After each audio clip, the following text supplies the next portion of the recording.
আজকে তোমরা ভাবছো যে WBSSC group C complete English section class 2 15 marks পাক্কা, এটা আবার কি শুরু করলে দাদা? হ্যাঁ, তো অ্যাকচুয়ালি আমি যেটা চাইছি সেটা হচ্ছে যে তোমাদের যে সপ্তাহে দুদিন ইংলিশ ক্লাস হবে, সেই দুদিন ইংলিশ ক্লাসে এই গ্রুপ সিতে যে ইংরেজিগুলো রয়েছে ওইগুলোকে একটু কমপ্লিট করিয়ে দিই।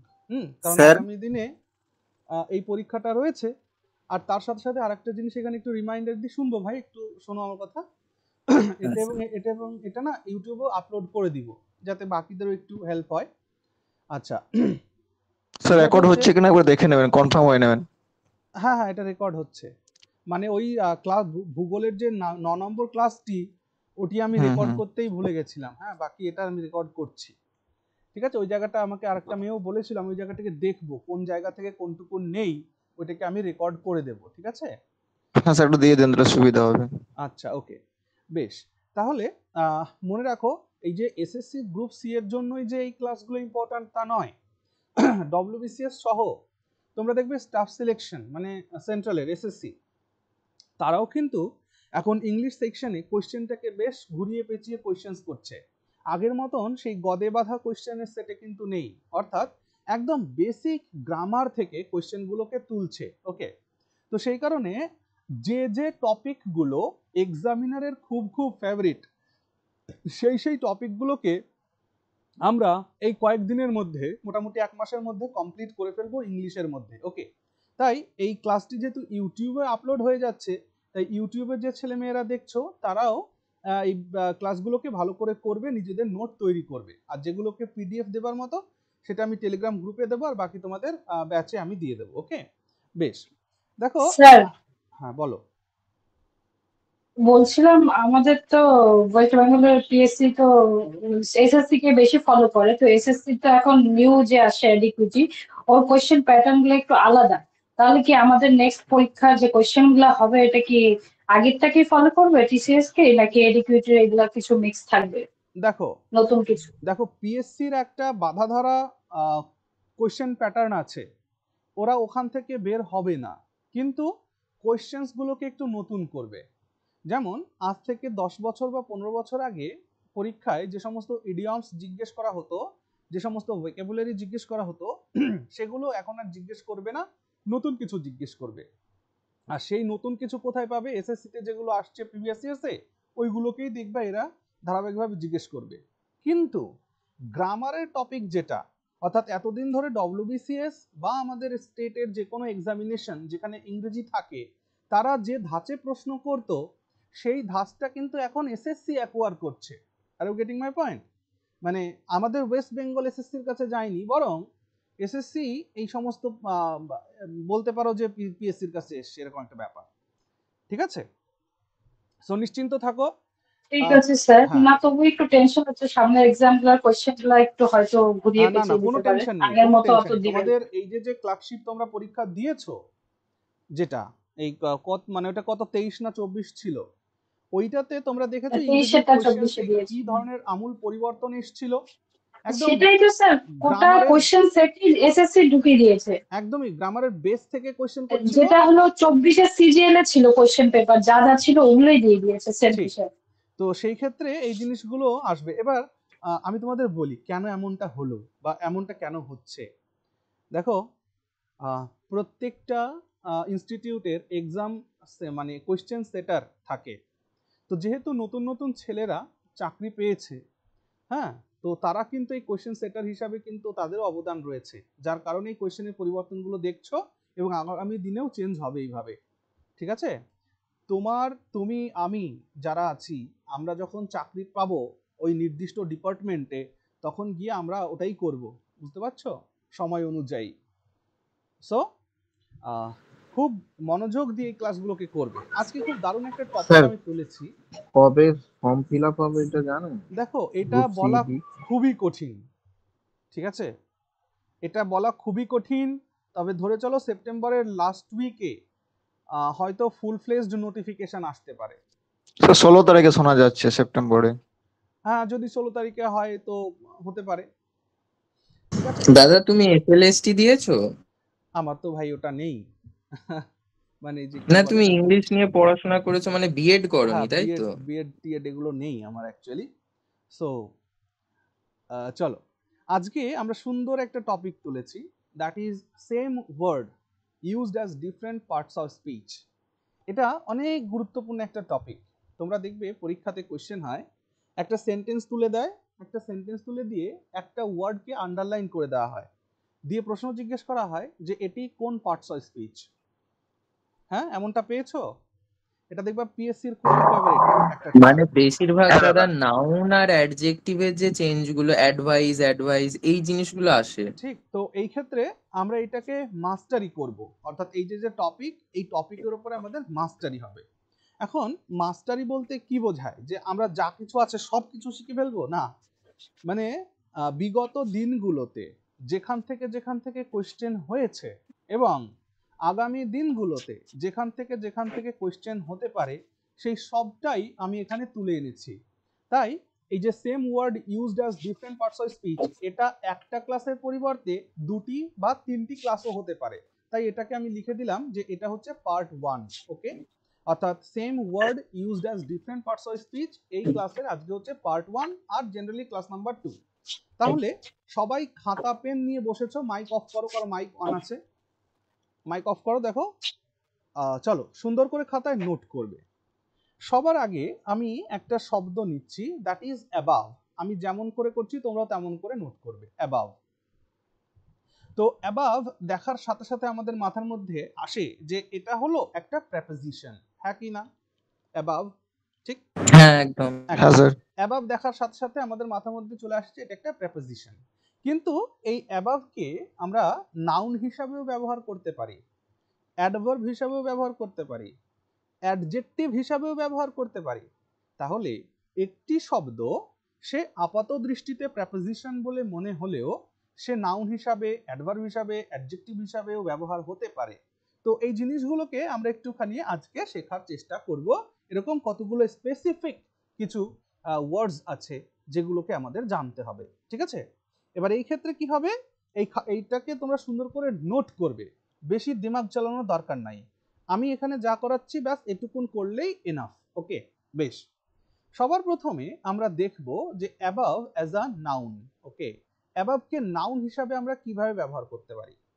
আচ্ছা, আমার একটা কথা বলো তো, যদি আমি কোথাও কোনো প্রেপোজিশন ব্যবহার করি তো ইমিডিয়েট আফটার প্রেপোজিশন কি বসানো উচিত? Noun. Noun, very good. Immediate after preposition noun বসানো উচিত। তাহলে দেখো তো, আমি একটা সেন্টেন্স বলছি, বাংলাতেই বলি, ট্রান্সলেট। আচ্ছা, আমি কি ট্রান্সলেট মোডে যাব নাকি না শুধু ইংরেজি এক্সাম্পল দিয়ে যাব, কোনটা চাও? না বাংলায় বলো, ট্রান্সলেশন বাংলা ইংলিশ ওইভাবে চলুক। আচ্ছা আচ্ছা, তাহলে বাংলা লাইন, বাংলা বাক্যটাকে বলে ওটাকে ট্রান্সলেট মোডে যাব, তাই তো? একদম স্যার, একদম। বেশ বেশ, তাহলে আমি এখানে একটা বাক্য লিখছি যে ঈশ্বর, আমি একটা বাংলা বাক্য লিখছি, ঈশ্বর আমাদের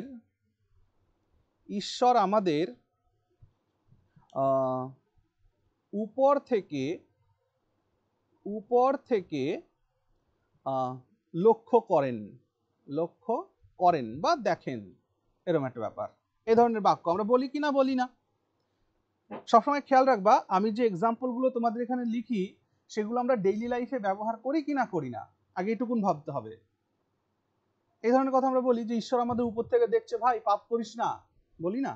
তাহলে মানে এটা আমাদের প্রচলিত শব্দ। সো এই বাক্যটাকে ট্রান্সলেট করো। এই বাক্যটাকে ট্রান্সলেট করলে তোমরা কি পেয়ে যাবা, যে গড ওয়াচেস আস, গড আমাদেরকে দেখেন, কোত্থেকে? From above. ওকে, তাহলে এবার বলো তো দেখি, এইখানে অ্যাবাভের প্লেসটা ফ্রম এর পরে বসছে, ফ্রম ইজ আ প্রিপজিশনের পর। প্রেপোজিশনের পরে যদি বসে তাহলে এটা নাউন হলো কিনা হলো না? বুঝতে পারছি আমরা? তাহলে এখানে স্যার ওয়াচেস এর পরিবর্তে যদি অবজার্ভস করা যেত? হ্যাঁ করা যেত, অবশ্যই করা যেত, হ্যাঁ অবশ্যই করা যেত। তাহলে god watches or observes or notices, ঠিক আছে, আস ফ্রম অ্যাবাভ। তাহলে এখানে above used as a noun. তাহলে এবার প্রশ্ন উঠছে, দাদা এটা পরীক্ষাতে কেমন আসবে? পরীক্ষাতে এমনই আসবে, এই সেন্টেন্সটিকে তোমায় লিখে দেওয়া হবে, অ্যাবাভের নিচে দাগ দিয়ে দেওয়া হবে, আন্ডারলাইন করা হবে, করে প্রশ্ন করা হবে যে what parts of speech is the underline word. Underline ওয়ার্ডটির পার্টস অফ স্পিচ কি, এইভাবে প্রশ্ন জিজ্ঞেস করবে। সেখানে অপশন থাকবে প্রেপোজিশন, ভার্ব, নাউন, অ্যাডজেক্টিভ, এরকম। তখন আমাদের উত্তর করতে হবে যে হ্যাঁ এটা এখানে নাউন হিসেবে ব্যবহার হয়েছে। আশা করছি আমরা আজকে কি টপিক পড়তে চলেছি বুঝতে পেরেছি সবাই। হ্যাঁ দাদা। হ্যাঁ sir. Very good, very good. চলো তাহলে অ্যাবাবকে আমরা একটা দেখলাম নাউন হিসাবে। 2, আচ্ছা 2 নম্বর আমরা এটাকে অ্যাডভার্ব হিসাবে দেখব। সুন্দর করে নোট করবে। দেখো আজকে ক্লাসের তোমরা ইন্টারেস্ট বৃদ্ধি পাবে ধীরে ধীরে, তোমাদের ভালো লাগবে ক্লাসটি। চলো অ্যাডভার্ব হিসেবে যখন আমরা দেখবো, চলো একটা বাংলা বাক্য লেখো। আমি এখানে বাংলা বাক্য কি লিখবো না, তোমরা লেখো। স্যার যেমন হ্যাঁ বলো বলো। বলছি অ্যাভাব যেটা আপনি এখন ব্যবহার করছেন সেটা কখনো নাউন তারপরে অ্যাডভার্ব এইভাবে ব্যবহার করতে হবে, মানে এইভাবে যেটা আপনি বলছেন আর কি। হ্যাঁ, পরীক্ষার হলে তো তোমার লেখার কোনো সুযোগ নেই, তোমাকে শুধু গোল পূরণ করতে হবে। আচ্ছা ঠিক। আবার বলছি কোশ্চেন কেমন হবে, এরকম একটা শব্দ সেন্টেন্স দেওয়া হবে তোমাকে। মনে করো এই সেন্টেন্সটাই তোমাকে দেওয়া হয়েছে। এই সেন্টেন্সটা দিয়ে অ্যাবাভের নিচে দাগ দিয়ে বলা হয়েছে যে আন্ডারলাইন ওয়ার্ডটির পার্টস অফ স্পিচ কি। তখন তুমি কি উত্তর দেবে? Preposition, noun? না, এটা তো নাউন বসেছে কারণ তার হ্যাঁ আগে তো প্রিপোজিশন বসেই আছে। ক্লিয়ার, ব্যাস এটাই করতে হবে তোমাদের পরীক্ষার হলে। চলো আর বাকি দেখো এই কনসেপ্টগুলো কিন্তু আমাদের রাইটিং ইংলিশের ক্ষেত্রেও কিন্তু গুরুত্বপূর্ণ। হ্যাঁ, সো মনোযোগ দিও। চলো অ্যাডভার্ব। অ্যাডভার্বের ক্ষেত্রে দেখো আমি একটা বাংলা বাক্য লিখছি যে অ্যারোপ্লেনস, একে বাংলায় কিভাবে বলবো? প্লেন নাকি উড়োজাহাজ। জাহাজ। উড়োজাহাজ। তাহলে লেখো উড়োজাহাজগুলি পাখির মতো উপরে ওড়ে।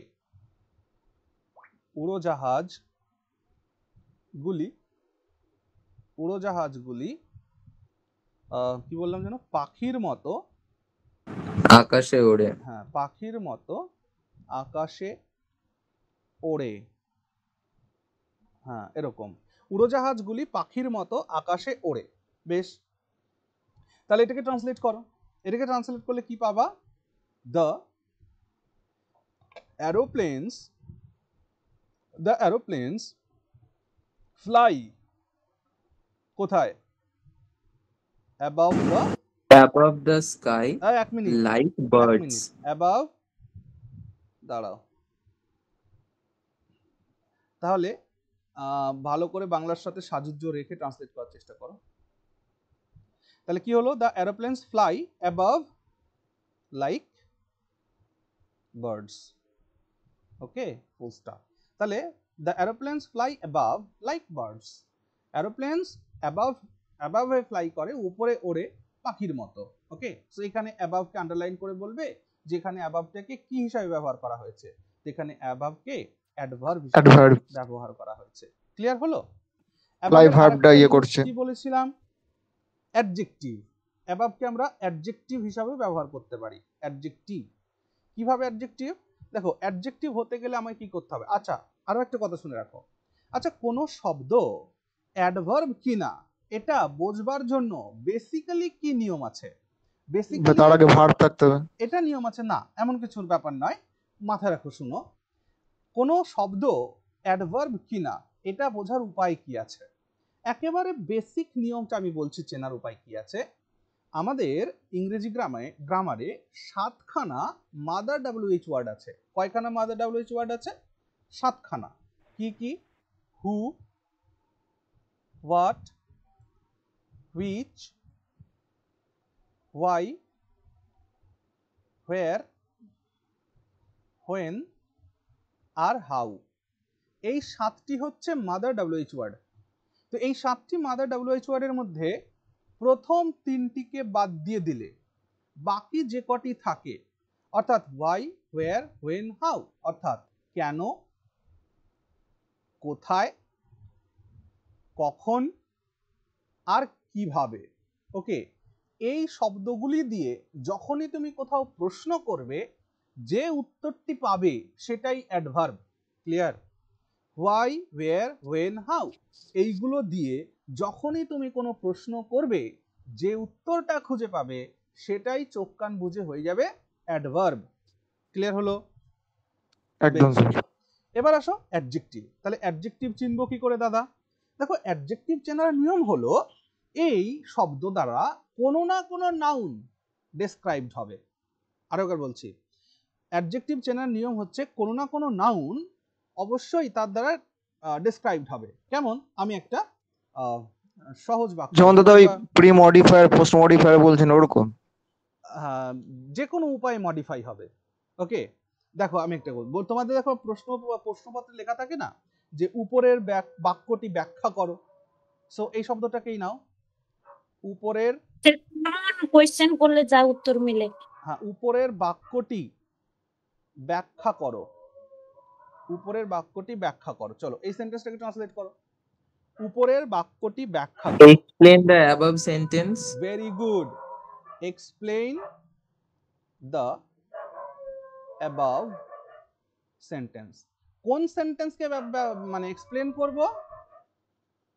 কোন সেন্টেন্সকে Above এক্সপ্লেন করব? sentence. Very good, above. about the so এই অ্যাবাভ এই সেন্টেন্সটাকে ডেসক্রাইব করছে কিনা করছে না? একদম তাহলে সেন্টেন্স তো নাউন, তাহলে নাউনকে যে ডেসক্রাইব করে সে কি হয়ে যাবে? অ্যাডজেক্টিভ হয়ে Adjective. যাবে। আশা করছি আমরা জিনিসগুলো বুঝতে পারছি সবাই এখন, তাই না? Yes, sir. Very good. দাদা আর মনে above- পড়ছে। হ্যাঁ, আর এই অ্যাবাভকে যখন আমরা, আর ধুর ভাই একটা কুকুর আছে আমাদের এখানে বুঝলে, এ রাত নেই দিন নেই 24 ঘন্টা চিৎকার করতে থাকে। ও ঘুমোয় কখন দাদা? জিজ্ঞেস করতে পারো না এই তুমি জানো না, কখন? দেখবে আমি 3:30 নাগাদ একটা ক্লাস রেকর্ড করেছি, রাত্রি সেই সময় চিৎকার করেছে। রাস্তার কুকুর না লোকের ঘরের স্যার?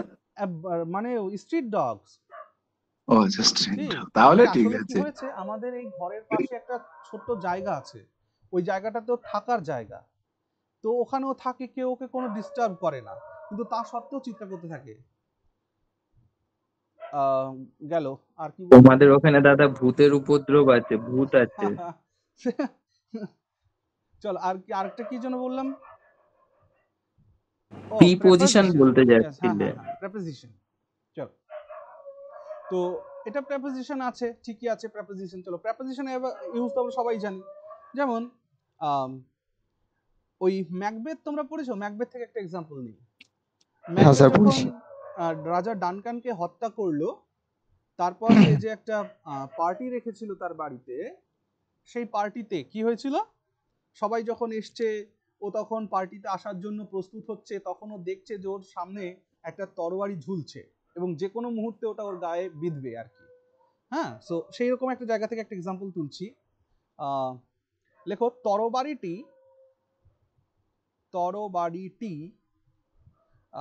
তার মাথার উপর, সরি, তরবারিটি তার মাথার উপরে ঝুলছে বা ঝুলছিল, পাস্ট টেন্স করে দিলাম, ঝুলছিল। তরবারিটি তার মাথার উপরে ঝুলছিল। The sword was hanging over his head. Very good.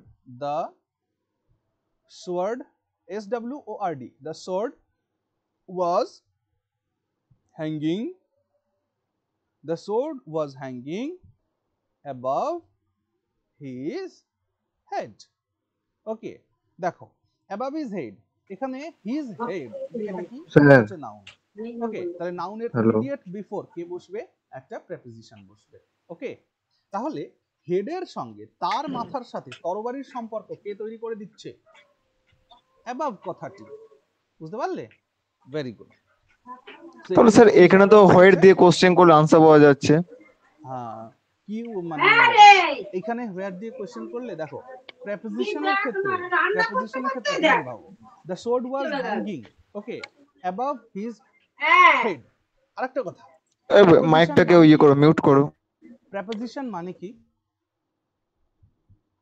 Preposition preposition মানে নাউনের আগে যেটা বোঝানো। আরেকবার শোনো, প্রেপোজিশন মানে একটা অবস্থানকে বোঝানো, অর্থাৎ প্রেপোজিশনের পরে যে নাউনটি ব্যবহার হয়েছে সেই নাউনের অবস্থান কোথায় এটা বোঝানোর জন্যই তো প্রেপোজিশন। তো যার জন্য এইখানে আর হোয়ারের কাজ হবে না। বুঝলেন স্যার না? প্লিজ স্যার একবার বলুন, স্যার একবার বলুন। আমি বললাম যে প্রেপোজিশন মানে নাউনের আগে প্রেপোজিশন বসার অর্থই হলো যে সেটি নাউনের অবস্থানটাকে ঠিক করছে, অবস্থানটিকে নির্ধারণ করছে। আচ্ছা চল আমি এক্সাম্পল দিয়ে বোঝাই। আমি বললাম কি যে আ cow was grazing in the sir load shedding হয়ে গেছে, ফিল্ড। ইউজ করবো? ভালো করে বোঝো, the cow was grazing in the field এর মানে কি? গরুটা মাঠে ঘাস খাচ্ছে। গরুটি মাঠে ঘাস চড়ছে। খাচ্ছে। এই যে চড়ছে গরুর তো, grazing। অবস্থান কোথায়? ওই মানে চড়ছে আর কি, ওই হ্যাঁ ওই ঠিকই আছে, একই কথা। গরুটির অবস্থান কোথায়? ফিল্ডে, মাঠে মাঠে মাঠের মধ্যে। তার মানে বুঝতে হুম। পারছো এটা অবস্থানকেই তো বোঝায়, একদম। preposition। তো এখানে আর হোয়ার দিয়ে বলবা না, যেখানে হোয়ার দিয়ে প্রশ্ন করলে দাদা ইন পাওয়া যাচ্ছে তাহলে এটা কি না, এমনটা নয়, এতটা জেনারেলাইজ করার দরকার নেই। ওকে ওকে ওকে।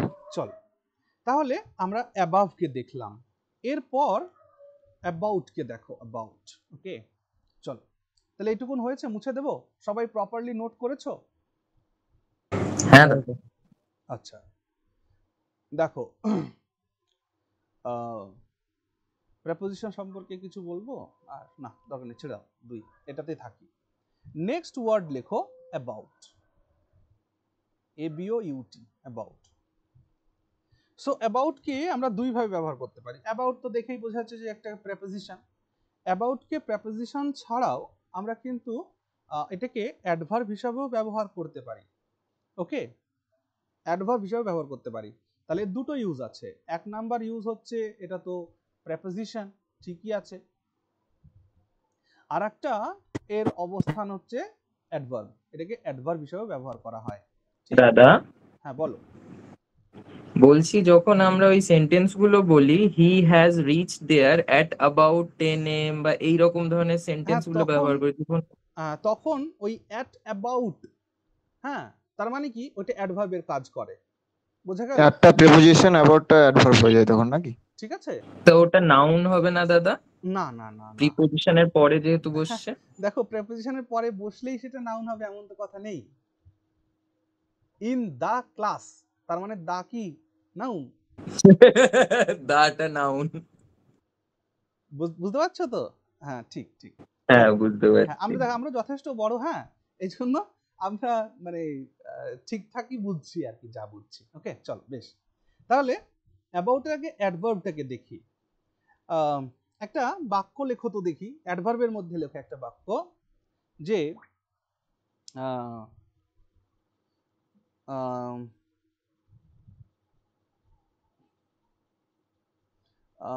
লেখো তারা তারা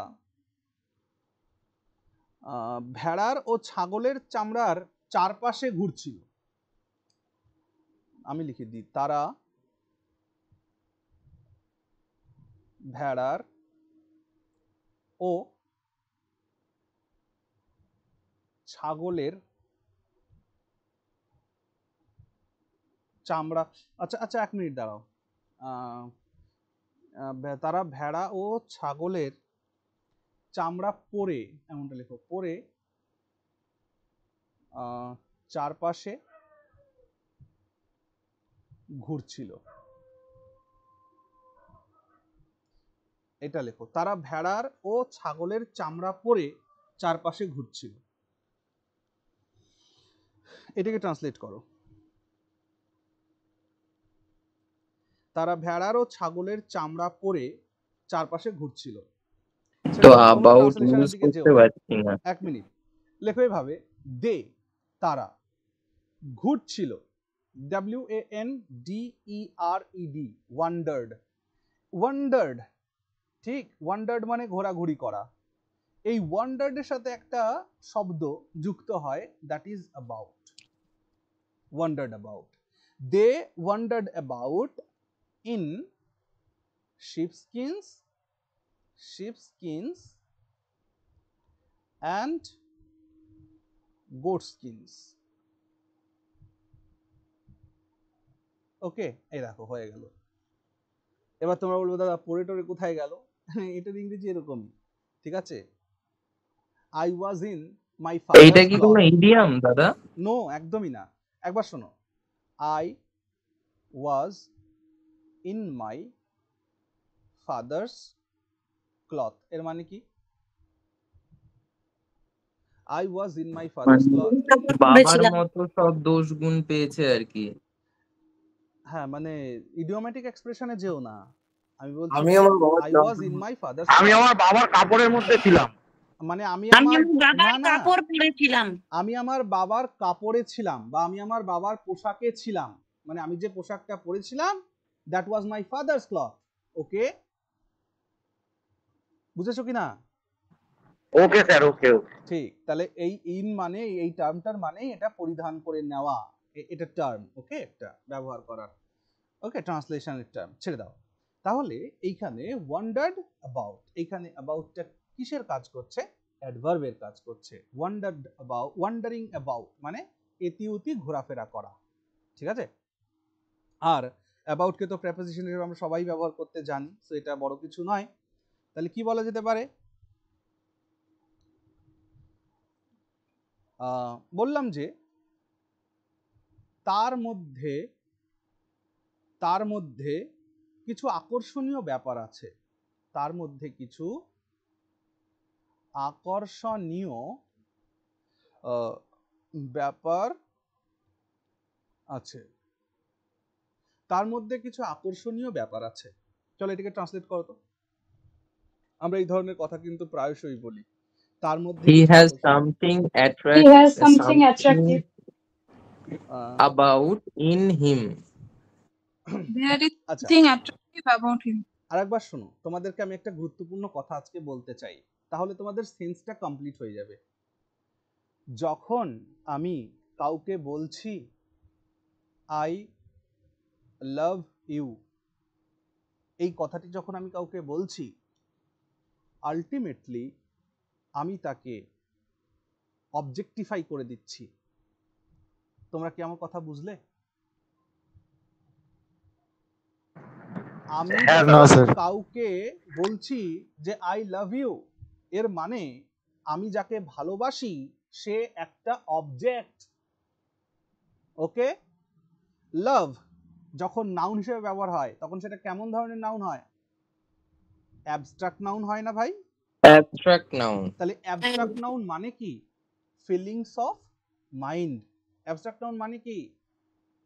হ্যাঁ, কোনো Feelings of feelings mind, just like ঠিক কাইন্ডনেস, আছে? হ্যাপিনেস। মনের একটা অনুভূতি, সেটাকে বলা হয় অ্যাবস্ট্রাক্ট নাউন। তাহলে ভালোবাসা কি কেজি দরে কিনতে পাওয়া যায়, দেখা যায়, নাকি ফিল করা যায়? I ফিল feel করা love যায়। ফিল করা about যায়। you. Very good. কেউ যদি বলে যে আই লাভ সুইটস, কোনো অসুবিধা নেই আমার, সুইটস অবজেক্ট, সুইট একটা বস্তু। কিন্তু যদি কেউ বলে I love you, meaning is you is also an object. Are you getting my point? তাহলে আমরা যদি সত্যি সত্যি কাউকে ভালোবেসে থাকি, আজকের থেকে এই কথাটি আর বলবো না। কি বলবো তাহলে? I feel love about you. Find love in you. কি বলবো আমরা? I find love in you. Okay, আমি তোমার মধ্যে ভালোবাসা খুঁজে পাই। ওকে, বোঝা গেল কথাটা কি বলেছি? তাহলে এটা হচ্ছে গুরুত্বপূর্ণ একটা ব্যাপার। তো তাহলে এরকম হবে, তাহলে এতদিন ধরে যে আমরা বলে আসছি, আমরা নয়, আমাদের বাবা, ঠাকুর দাদা, তার বাবা বলে এসছে, ব্যাপারটা কি? একদমই তাই। আমরা কি ভালোবেসে বলি না তোমাকে চাঁদের মতো লাগছে? এই চাঁদ কি অ্যাবস্ট্রাক্ট? চাঁদ দেখতে গিয়ে আমি তোমায় দেখে ফেলেছি দাদা। চাঁদ দেখতে গিয়ে আমি তোমায় তোমার দেখে দিক ফেলেছি, দিয়ে বলে চাঁদ ফেলল। তো অবজেক্ট হয়ে গেল। বুঝতে পারছো? সো আমরা আই লাভ ইউ বলবো না এখন থেকে, আর যারা জেনে গেলাম আমরা কি বলবো? I find love in you, or I find রাস্তায় মাই রাস্তায় বলে বেড়াবো ইমোশন দাদা। In you. ওকে, এই কথাটা বলবো আমরা আজকে থেকে। ক্লিয়ার হলো? তার মানে আমি চাইছি যে তোমরা এটা অনুধাবন করার চেষ্টা করো। আমরা যখন ইংরেজি ভাষাটাকে ব্যবহার করছি, তখন সেই ভাষাটার মধ্যেও তো ব্যবহারের সাজুজ্যতা রাখতে হবে। যেমন অনেক ছেলে মেয়েদের যখন আমি অফলাইনে পড়াতাম ওই তোমার বিএ ইংলিশ, তখন ওই ছেলে মেয়েরা রিডিং পড়তো, হ্যাঁ মানে রেলগাড়ি গড় গড় গড় গড় করে চলে যাচ্ছে ওইরকম রিডিং পড়তো। ওরকম করলে হবে নাকি? আমরা যখন বাংলায় কথা বলি তখন আমরা কি প্রত্যেকটা শব্দে একই ধরনের টোন ব্যবহার করি, নাকি কোনো শব্দে বেশি মাত্রা, কোনো শব্দে কম জোর দিই, কোথাও কম দিই, কোথাও থামি। একদমই তাই। তাহলে সেটাই করতে হবে। চল, আশা করছি আমি যেটা বলতে চাইছি তোমরা বুঝতে পেরেছো। সো কোথায় ছিল একদম। হ্যাঁ, বেশ। তাহলে তার মধ্যে কিছু আকর্ষণীয় ব্যাপার আছে, এই কথাটা যখন আমরা বলছি তখন আমাদেরকে একটু ভাবতে হবে যে একেবারে অবজেক্টিফাই না করে একটু সুন্দর ভাষায় কথাটাকে বা এই এক্সপ্রেশনটাকে একটু প্রকাশ করা। তাহলে কি লিখবো? There is something সুন্দর সুন্দর। There is something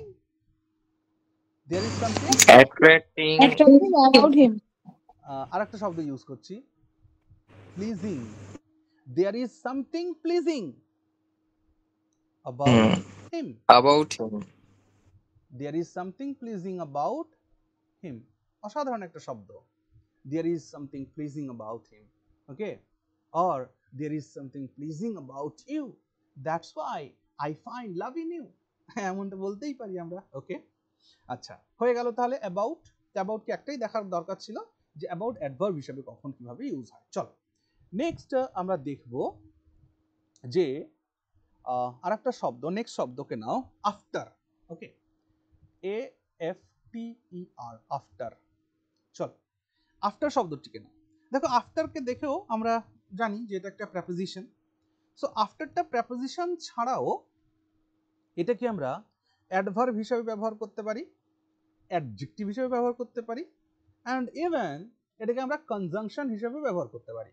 তাহলে আফটারকে আমরা চারটে ভাবে ব্যবহার করতে পারি। কি? প্রথমত এটা প্রেপোজিশন, অ্যাডভার্ব হিসাবে, অ্যাডজেক্টিভ হিসাবে, কনজাংশন হিসাবে। ওকে, এক এক করে দেখি। সবার প্রথমে অ্যাডভার্ব হিসাবেই দেখি। দেখো অ্যাডভার্বের চ্যাপ্টারটা তোমাদেরকে আমি পড়িয়েছি এখনো ক্লাসে? না দাদা, চ্যাপ্টারটা পড়ানো হয়নি। ওকে, অ্যাডভার্বের চ্যাপ্টারটা আমি এইগুলো কমপ্লিট হলেই আমি অ্যাডভার্বের চ্যাপ্টারটা তোমাদেরকে পড়াবো। কেন কি, অ্যাডভার্বের চ্যাপ্টারটাকে যদি আমরা খুব ভালো করে বুঝে যাই না, তাহলে দেখবা ইংরেজির অনেক কিছু আমাদের কাছে ক্লিয়ার হয়ে যাবে। মানে ইংরেজি ভাষা পড়তে, বুঝতে, লিখতে যখন কোনো প্রবলেম আমাদের ফেস হয় তখন আমরা ভাবাচাকা খেয়ে যাই, কি হলো রে ভাই, এখানে তো বুঝলাম না, বা এখানে রাইটিংসের টার্মটা কেমন হয়ে গেল। তো সেই ক্ষেত্রে অ্যাডভার্ব এখানে বিরাট বড় হেল্প করবে আমাদের সেই আন্ডারস্ট্যান্ডিং এর ক্ষেত্রে। সো চলো আমরা নেক্সট এটাকে কমপ্লিট করার পরে অ্যাডভার্বের গোটা ক্লাসটা করব, অ্যাডভার্বটাকে গোটা কমপ্লিট। চলো অ্যাডভার্ব দেখো, আমি একটা বাংলা বাক্য বলছি যে লেখো রাম অনেক পরে ফিরে এলো। রাম অনেক পরে ফিরে এলো। রাম অনেক পরে ফিরে এলো। চলো এটাকে ট্রান্সলেট করো। Ram came back after a long. Ram came back after long time. দেখো এটাকে যদি আমরা এভাবে লিখি যে Ram came back long after, can we write it or not? একদম। So Ram came back long after, তাহলে লং কে ডেসক্রাইব করছে কে? দীর্ঘ সময় পরে। হ্যাঁ, তাহলে এইখানে long, Ram came back long, দীর্ঘ সময়, কতক্ষণ, অনেকক্ষণ। তার মানে লং এখানে নিজেও একটা কি, এখানে লং নিজেও একটা অ্যাডভার্ব, আর সেই অ্যাডভার্বকে যে ডেসক্রাইব করে সে কি হয়? অ্যাডভার্ব হয় না? তার মানে এখানে আফটারটা প্রেপোজিশন নয়, এখানে আফটারটা অ্যাডভার্ব। ওকে স্যার এখানে কাম ব্যাক হবে না কেম ব্যাক হবে স্যার? ফিরে এলো বলেছি না, এলো means past tense, so came back. Okay, তো প্রেজেন্ট পারফেক্ট হবে না?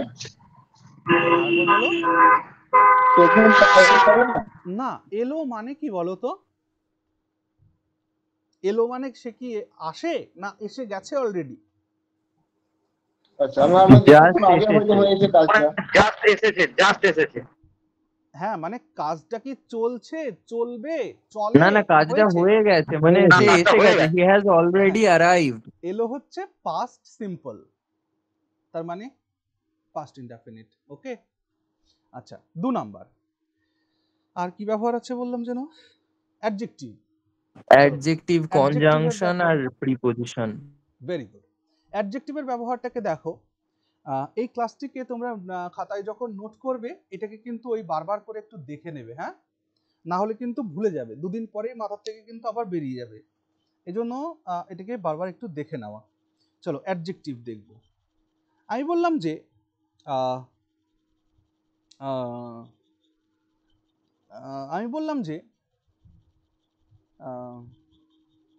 আমি বললাম ইসমাইল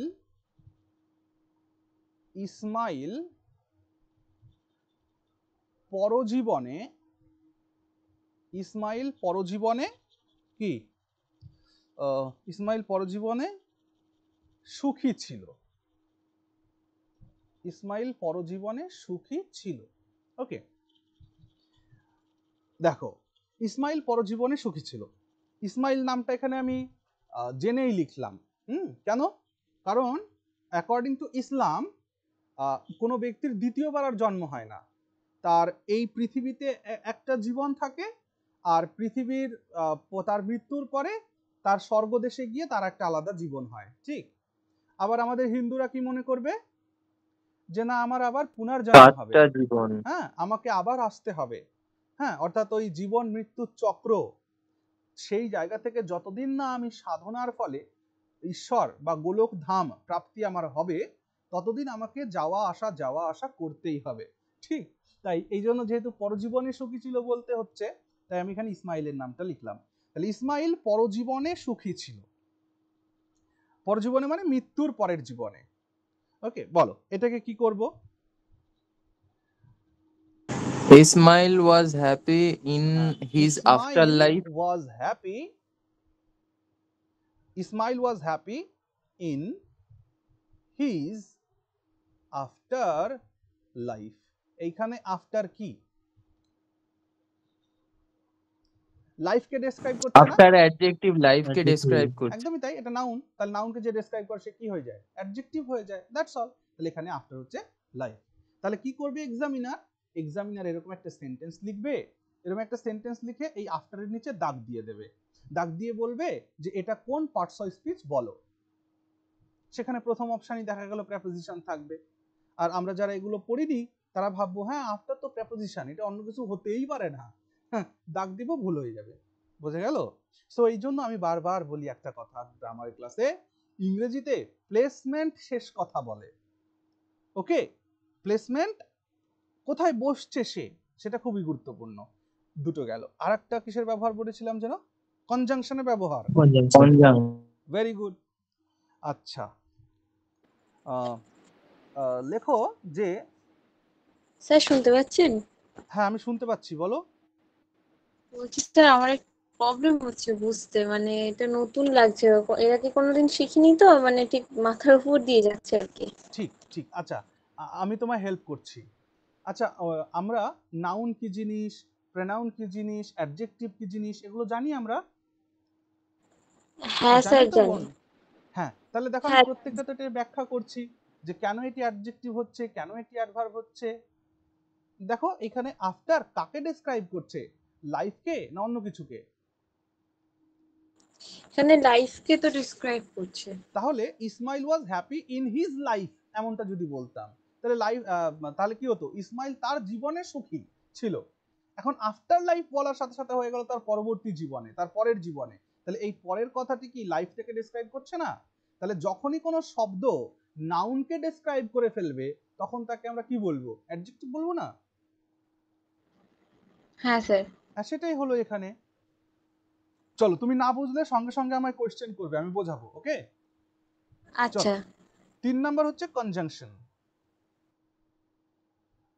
3 নাম্বার কনজাংশন, আমি অনলাইনে এটা যদিও প্রথমবারই আজকে পড়াচ্ছি, এটা আমি আগে কখনো পড়াইনি কোথাও, কিন্তু আমি যখন কোয়েশ্চেন্স দেখলাম বিশেষ করে গ্রুপ সি, তখন আমি দেখলাম হ্যাঁ ডব্লিউবিসিএস এও কিন্তু এই ধরনের প্রশ্ন কখনো কখনো জিজ্ঞেস করা হয়েছে। স্টেটের যতগুলো পরীক্ষা হয় যেখানে ইংরেজি শব্দটা আসে বা ইংরেজি গ্রামার আসে, সেখানেও কিন্তু এই ধরনের গ্রামার ব্যবহার করা হয়েছে, যার কারণে এই ক্লাসটি ইম্পর্ট্যান্ট বলে আমার মনে হলো। ওকে, আচ্ছা চলো। কনজাংশন মানে কি? সে হয় দুটো শব্দকে জুড়বে, না হলে সে দুটো ফ্রেজ তাহলে জুড়বে, বাক্য বা না ফ্রেজ হলে সে দুটো এগুলোকে কোনো ক্লজকে জুড়বে, তাই তো? আরেকবার বলো কনজাংশন কি?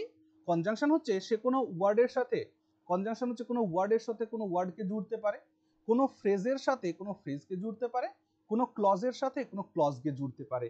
এইটাই তো কনজাংশন, এর বাইরে তো আর কিছু নয়। সহজ কথা। তাহলে আমি এরকম একটা বাক্য তোমাদেরকে এখন দিচ্ছি। লেখো যে আমি কাজ শুরু করার পর, আমি কাজ শুরু করার পর তারা চলে গেল, তারা চলে গেল। আমি কাজ শুরু করার পর তারা চলে গেল। এই বাক্যটিকে ট্রান্সলেট করো। আমি কাজ শুরু করার পর তারা চলে গেল। They had left after I started the work. আমি কাজ শুরু করার পর তারা চলে গেল। এটা দেখে কি কোনো কিছু মনে হচ্ছে? হ্যাঁ, ওই তো যে কাজটা আগে ঘটেছে সেটা পাস্ট পারফেক্ট, যেটা হ্যাঁ ভেরি গুড, এটা হচ্ছে পাস্ট পারফেক্ট টেন্সের একটা এক্সাম্পল আমরা লিখেছি। তাহলে পাস্ট পারফেক্ট টেন্সে আমি তোমাদেরকে শিখিয়েছিলাম যে অতীতের দুটো কাজ, অতীতের দুটো কাজ, যে কাজটি বেশি পুরনো তার জন্য পাস্ট পারফেক্ট, যে কাজটি কম পুরনো তার জন্য পাস্ট ইনডেফিনিট। তাহলে আমি কাজ শুরু করার পর তারা চলে গেছিল, কোন কাজটা আগে হয়েছিল কোন কাজটা পরে হয়েছিল? কাজ শুরু করাটা আগে হয়েছে, তারপরে তারা চলে গেছে। আর পরে থাকলে কি হয়? সিম্পল পাস্ট হয়। পরে কথাটি যদি বাংলা বাক্যে থাকে তাহলে পারফেক্ট অংশ আগে বসবে না পরে বসবে? Before, before, after, after. একদম। বিফোর থাকলে পারফেক্ট অংশ আগে বসবে, আফটার থাকলে পারফেক্ট অংশ পরে বসবে। একদম এই জায়গা থেকে কিন্তু এরর কারেকশনে বারবার প্রশ্ন জিজ্ঞেস করে, এটা আমরা পড়িয়েছি কিন্তু তোমাদেরকে। তাহলে এটাকে স্যার এটা আরেকবার বলুন। হ্যাঁ বলছি। দে লেফট মি, তারা আমাকে ছেড়ে চলে গিয়েছিল, তাই তো? কখন? After I had resumed my work। এবার কথা হলো দাদা রিজিউম করলে কেন? রিজিউম আর স্টার্টের মধ্যে তফাৎ কি? আগে করে বন্ধ হয়ে যাওয়ার পর আবার স্টার্ট করা। স্টার্ট মানে নতুন করে শুরু করা, আর রিজিউম মানে পুনরায় শুরু করা। হ্যাঁ, তো এইখানে সেন্স দেখে মনে হলো তাই যদি হয় স্যার। বলো বলো। বলছি রিজিউম যেটা বললেন তার মানে সেই যেটা মানে সিভি বা রিজিউম টাইপের থাকে, ওই কি একই স্পেলিংটা হয়? স্পেলিংটা সেম বাট প্রনাউন্সিয়েশনটা আলাদা। ওইটাকে প্রনাউন্স করবে রেজিউমে। কি প্রনাউন্স করবে? রেজিউমে। হ্যাঁ resume. Okay, not resume, it is resume. আর এটা রিজিউম। ওকে, বানান এক, প্রনাউন্সিয়েশনটা একটু আলাদা। ওকে, আবার অনেকে রেজিউমও প্রনাউন্স করে থাকে। ঠিক আছে, দেখো ভাষার ব্যবহারের ক্ষেত্রে আমরা প্রত্যেকে স্বাধীন, যার কারণেই তো মুখ্যমন্ত্রী শুভনন্দন বলে, তাই না? ওকে ছাড়ো। They left me after I had resumed my work. So এই আফটার কথাটি দেখো তো দুটো ক্লজকে কানেক্ট করছে কিনা, বলো। আফটার কথাটি দুটো ক্লজকে কানেক্ট করছে, হ্যাঁ কি না? তাহলে যে বলেছিলাম যে ওয়ার্ডকে ওয়ার্ড, ফ্রেজকে ফ্রেজ বা ক্লজকে ক্লজ জয়েন করলে সেটা কনজাংশন হয়ে যায়। সো এখানে আফটার কনজাংশন হয়ে গেল। কোডটা দেখাচ্ছে না। হ্যাঁ বলো, শুনতে পেলাম না, কি বললে বলো।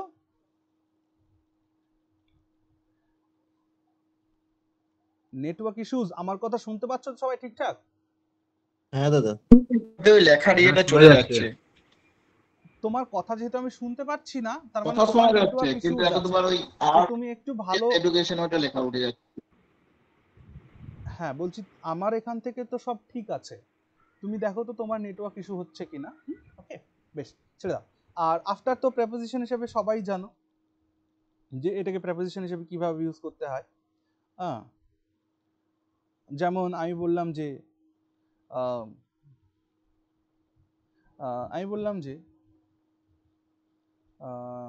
ডাক্তারবাবু, আমি বললাম যে ডাক্তারবাবু স্নানের পরে এলেন। স্নানের পরে পরে এলেন বলা যায় এরম, মানে আমি তার চেম্বারে গিয়েছি, বসে রয়েছি, তিনি স্নান টান করে আসলেন, তাহলে ডাক্তারবাবু স্নানের পরে এলেন, এমন বলা যায়? তাই লিখবে doctor came after his bath, full stop, হয়ে গেল, এটা প্রেপোজিশন হয়ে গেল। ঠিক আছে, সো এই বিষয়টা এমন। সবাই বলো তো এটা কি ইন্টারেস্ট লাগছে, ভাল লাগছে? হ্যাঁ দাদা। হ্যাঁ স্যার, ভালো লাগছে। চলো নেক্সট শব্দ। নেক্সট শব্দ নাও অল। All, ALL, all. আমি একবার বলেছিলাম তো ওদের অলকে আমরা দুইভাবে ব্যবহার করতে পারি, এক সিঙ্গুলার এক প্লুরাল। তো ওটা প্রোনাউনের ক্ষেত্রে ওটা ছেড়ে দিই, বাকি দেখো এই অলকে আমরা প্রোনাউন হিসেবে ব্যবহার করতে পারি, নাউন হিসেবে ব্যবহার করতে পারি, অ্যাডভার্ব হিসেবে ব্যবহার করতে পারি, অ্যাডজেক্টিভ হিসেবেও ব্যবহার করতে পারি। দেখো একটু কেমন কেমন। এক নাম্বার, অল যখন নাউন তখন কেমন হয় ব্যাপারটা। আমি একটা সেন্টেন্স লিখছি, চক চক চক চক করলেই শোনা হয় না, এরকম একটা ইডিয়মস আছে না, চকচক করলেই শোনা হয় না। হ্যাঁ স্যার। তাহলে এটা ট্রান্সলেশন অল কি? Shining things are not gold. All that glitters is not gold, এমনটাই বলি কি না? অল স্যার এটা উইলিয়াম শেক্সপিয়ারের নাটকের না? Is not gold, yes. So সেই ক্ষেত্রে এইখানে অল কি হিসেবে ব্যবহার হয়েছে? বিশুদ্ধ রূপে এখানে অল নাউন হিসেবে ব্যবহার হয়েছে। তার মানে অল মানে কি? অল মানে সেই সকল কিছু যা চকচক করে। ওকে, তাহলে all that glitters is not gold. এটা কি লিখেছেন বুঝতে পারলাম না স্যার। GLITTERS, glitters. তাহলে all that glitters is not gold, এখানে অল এর পার্টস অফ স্পিচ কি? এখানে অল এর পার্টস অফ স্পিচ হচ্ছে এটি বিশুদ্ধ নাউন। অল মানে কি দাঁড়ালো তাহলে? এখানে অল মানে দাঁড়ালো সেই সমস্ত বস্তু যা চকচক করে বা চকচক করা সমস্ত বস্তু। ওকে স্যার যদি অল ইজ ওয়েলটা বলা হয় স্যার, দেখো all is well, all are well, এই দুটোই, চলো খুব ভালো বলেছো, ভালো করে শোনো। আমি দুটো বাক্য লিখছি এখানে। একটা বললাম all is well at home, আর একটা বললাম all are well at home. দেখো স্যার আপনি এটা বলেছিলেন আগে, হ্যাঁ একদম, একটা বলেছিলেন যে ঘরের সমস্ত ব্যক্তি আর একটা সমস্ত বস্তু থেকে শুরু করে সবকিছুই, যেটা বুঝাচ্ছে সেটার জন্য দুটো। Very good. All is well at home, all are well at home. এই ক্ষেত্রেও আমরা অলকে কি হিসাবে গ্রহণ করব? দেখো এই ক্ষেত্রে অলকে আমরা নাউন হিসেবে ব্যবহার করব। ওকে, এই ক্ষেত্রে অলকে আমরা নাউন হিসেবে ব্যবহার করব। এবার কথা হচ্ছে কোথায় নাউন হিসেবে ব্যবহার করব। দেখো প্রথম সেন্টেন্সের মধ্যে অলকে আমরা অ্যাজ আ নাউন বলতে পারি। ওকে, পরবর্তী ক্ষেত্রে অলকে আমরা বলতে পারি প্রোনাউনও বলতে পারি, এটাকে নাউনও বলতে পারি। ওকে, কেন? একটু দুটোর মধ্যে পার্থক্যটা একটু বুঝে নাও, তাহলে অসুবিধা হবে না। দেখো, যখন আমি বলছি all is well at home, is বসিয়েছি যখন, তার মানে এই অলটা কি হয়ে গেছে এখন আমার কাছে? এই অলটা আমার কাছে এখন কি হয়ে গেছে? এই অলটা আমার কাছে হয়ে গেছে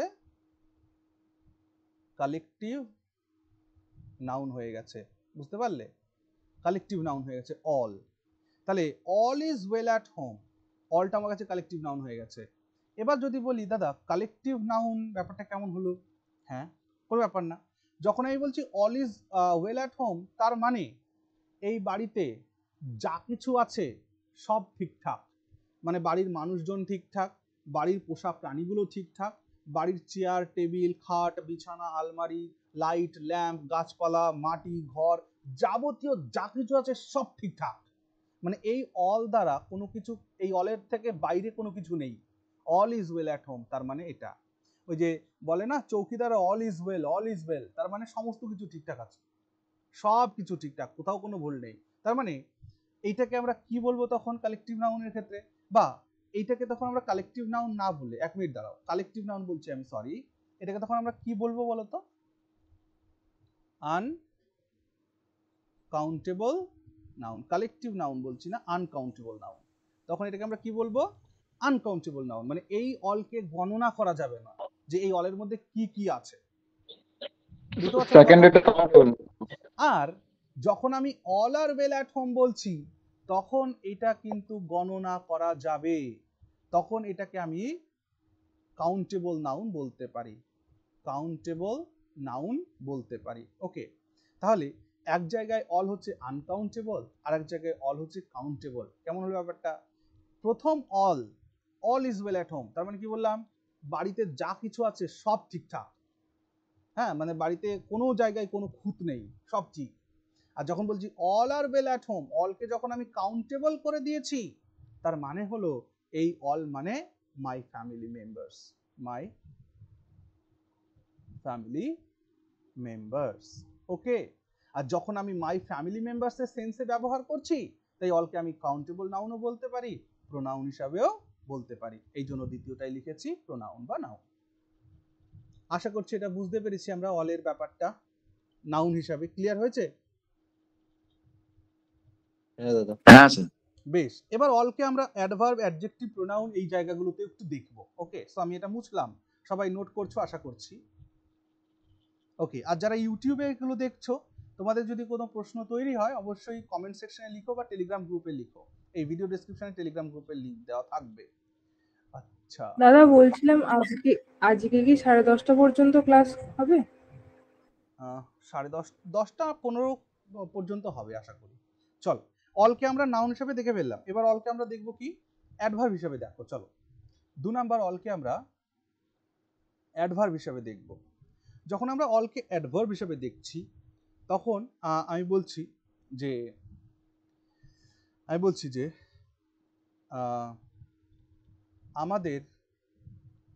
আমাদের সবই ভালো আছে, আমাদের সবই ভালো আছে, এরকম একটা বাক্য বললাম। তাহলে আমাদের সবই ভালো আছে মানে কি? It is all well, it is all well with us, it is all well with us.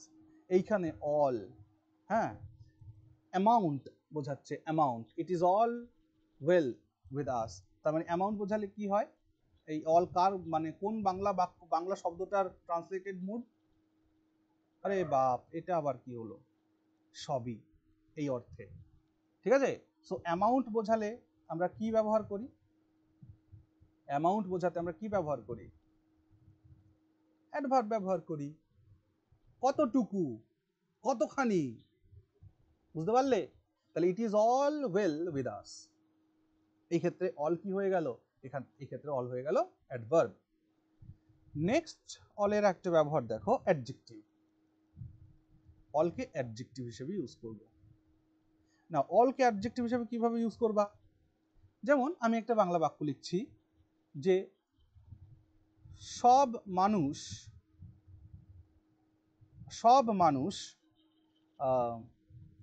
সব মানুষ সৎ নয়, সব মানুষ সৎ নয়, এরকম একটা বাক্য লিখলাম। ইংরেজি কি? all human are not honest. All men বলো, হিউম্যান দরকার নেই। All men are All men are not honest. Not honest. Very good. All men are not honest. So বলো দেখি এই মেনের এটা ডেসক্রাইব করছে কিনা? allটা মেনটাকে ডেসক্রাইব করছে। তার মানে এটা কি দাঁড়ালো? অ্যাডজেক্টিভ। বুঝলে? প্রোনাউন দেখো লাস্ট 4 এ।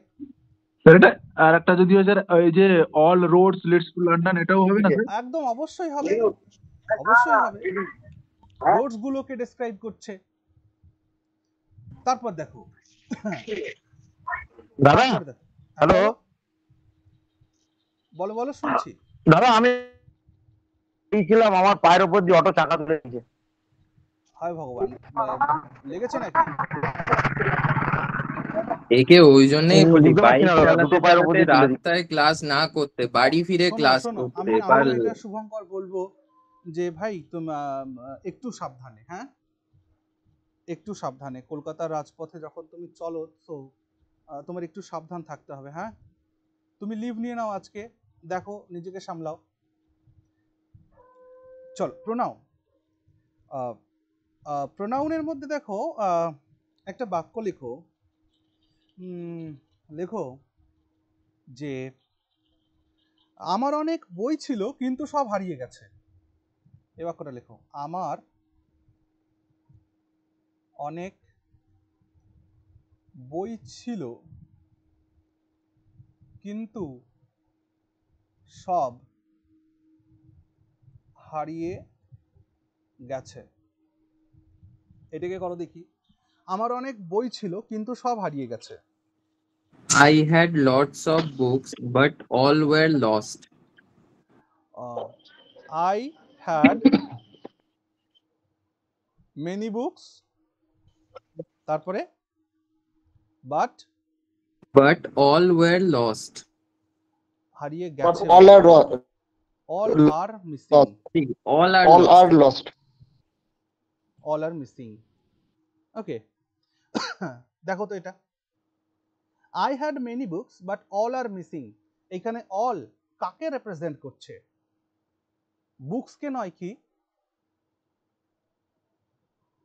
এখানে হ্যাঁ all কাকে মানে ওই represent করছে? বইগুলোর Books কথাই কে না? বলছে।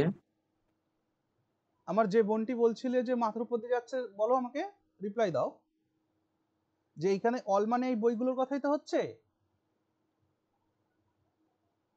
হ্যাঁ স্যার। বইয়ের পরিবর্তে জাস্ট অলটা নাউনের লিখেছি। পরিবর্তে যা বসে সেটা কি হয়? প্রোনাউন হয়। Always pronoun.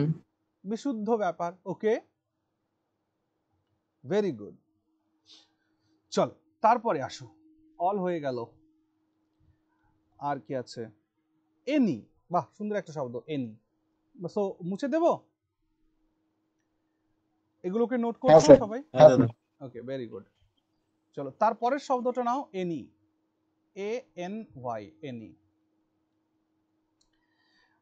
তো এনি দেখলে আমাদের কি মনে হবে? এনি দেখলে দাদা এনি প্রোনাউন হতে পারে, হ্যাঁ হতে পারে। এনি অ্যাডজেক্টিভ হতে পারে, হ্যাঁ হতে পারে। আর কি হতে পারে? এনি অ্যাডভার্বও হতে পারে, এনি অ্যাডভার্ব হতে পারে। তাহলে আমরা যখন বলছি আগে সহজ সহজ দেখি, প্রোনাউন। এনিকে যখন আমরা প্রোনাউন হিসেবে ইউজ করছি তখন কি হচ্ছে? চলো একটা বাক্য লেখো, লেখো আমি আমি এই লোকেদের মধ্যে কাউকে চিনি না। এরকম বলি না আমরা, আমি এই লোকেদের মধ্যে কাউকে চিনি না বলি। তাহলে এর ট্রান্সলেট করলে হ্যাঁ বলি। I don't know anyone among the I do not know anyone among the persons any of these men। Yes or no? আচ্ছা। I do not know any of these men, অর্থাৎ these men এই লোকগুলো তার একজন কেউ চিনি না। তার মানে এটা বিশুদ্ধ রূপে কি? প্রোনাউন। বুঝতে পারছি কিনা? হলো? হ্যাঁ হ্যাঁ স্যার। আচ্ছা 2 নম্বরে আসো, এটাকে অ্যাডজেক্টিভ হিসাবে কখন পাবো? দেখো যারা কোনো জব পাওনি তাদের কি মনে হয় না যে যে কোনো একটা চাকরি হলেই হয়? বলো কি না? হ্যাঁ স্যার। খুব মনে হয় স্যার, খুব মনে তাহলে হয়। তাহলে সেই শব্দটাই লেখো, যে কোনো চাকরি, যে কোনো চাকরি, যে কোনো চাকরি আমার জন্য যথেষ্ট ভালো, যথেষ্ট যথেষ্ট ভালো। দেখো আচ্ছা, ভালো তো ভালো মানে কি লয় ওকার না খালি ল? লয় ওকার। লয় ওকার, ভালো। লয় ওকার। হ্যাঁ। তাহলে যে কোনো চাকরি আমার জন্য যথেষ্ট ভালো, এটাকে ট্রান্সলেট করো। Any job is enough for me. Very good. Any job, any kind of any job, no kind দেওয়ার দরকার নেই। Any job is good enough for me. Any job is good enough for me মানে আমার জন্য যে কোনো কাজই এখন যথেষ্ট। So any is describing hmm? জবকে ডেসক্রাইব করছে। Very good. তাহলে জব ছিল নাউন, নাউনকে যে ডেসক্রাইব করে সে চোখ কান বুঝে কি হয়ে যায়? অ্যাডজেক্টিভ হয়ে যায়। বুঝতে পারলে? চল তাহলে আর কি আছে পড়ে রইলো? অ্যাডভার্ব। হ্যাঁ 3 অ্যাডভার্ব হিসাবে দেখো। এনি অ্যাডভার্ব হিসাবে কখন কাজ করে? দেখো আমরা যদি কোনো অ্যাডজেক্টিভকে ডেসক্রাইব করাতে পারি এই এনিকে দিয়ে, তাহলে সেটা কি অ্যাডভার্ব হবে? প্রশ্নটা আরেকবার শোনো, আমি যদি কোনো অ্যাডজেক্টিভকে এই এনিকে দিয়ে ডেসক্রাইব করাতে পারি তাহলে সেটা অ্যাডভার্ব হবে তো? তাহলে একটা বাংলা বাক্য লেখো। হ্যাঁ হওয়া তো হ্যাঁ হওয়া তো উচিত। Very good. তাহলে একটা বাংলা বাক্য লেখো যে লেখো আর বেশি সময় থেকো না। আর বেশি সময় থেকো না। আর বেশি সময় থেকো না। ঠিক, আর বেশি সময় থেকো না। এটাকে ট্রান্সলেট করো। Do not stay any longer. Very good, very good. Do not stay any longer. longer. Very good. তাহলে বলো দেখি, লঙ্গার কে যখন তুমি ডেসক্রাইব করছো কাকে দিয়ে, মানে এখানে এনি কাকে ডেসক্রাইব করছে? স্টে কে, নট কে, ডু কে, না লঙ্গার কে? Longer একটা লঙ্গার কে। এনি অ্যাডভার্ব হয়ে গেল। That's all. তার মানে ইংরেজিতে প্লেসমেন্ট দেখতে হবে। আমি হয়তো তোমাদের এখানে একদম গুরুত্বপূর্ণ শব্দগুলোকে শেখাচ্ছি যেগুলো থেকে এক্সামিনার আমাদের কোশ্চেন দিতে পারে। হতে তো পারে যে আমি যেগুলো পড়ালাম না তার বাইরে থেকেও কোশ্চেন আসবে, হতেই পারে। কিন্তু এই যে এক্সাম্পলের মাধ্যমে আমরা এগুলোকে শিখছি, আশা করছি যে এই ক্লাসগুলো 2-3টে হবার পরে আমরা এটা খুব ভালোভাবে অনুধাবন করতে পারবো যে আলটিমেটলি কোন শব্দটা কার কাজ করে কোথায় বসে। ওকে না?